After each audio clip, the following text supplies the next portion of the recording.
Vice President Sara Duterte dumalaw ho sa burol ng namatay at nasalanta ng magnitude 7.4 na lindol sa Davao Oriental. Makibalita tayo kay Vic Sumintak.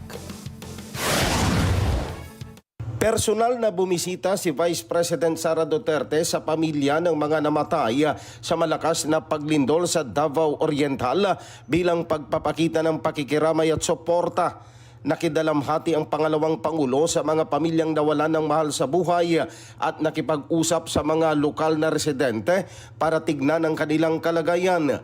Ipinahayag ni VP Sara ang kanyang commitment na tulungan ang mga komunidad na nasa lanta ng malakas na paglindol para maibalik sa normal ang kanilang pamumuhay. Nagpatawag din ng pagpupulong si VP Sara sa mga lokal na opisyal at partner agencies upang talakayin ang ongoing relief operations at rehabilitation effort. Inatasan din ni VP Sara ang Office of the Vice President Mindanao Satellite Office na ikasa ang agarang pagbibigay tulong sa mga lugar na tinamaan ng lindol.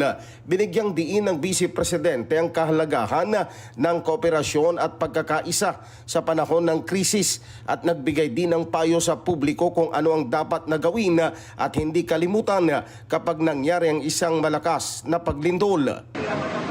Napakahalaga talaga ulitin ko na yung presence of mind kapag nandyan na nangyayari na yung lindol. Huwag natin kalimutan yung mga itinuro sa atin ng ating mga disaster councils at napakahalaga ng ating go bag na nandyan sa labas ng pinto or nasa labas ng bahay para paglikas natin ay mahila pa.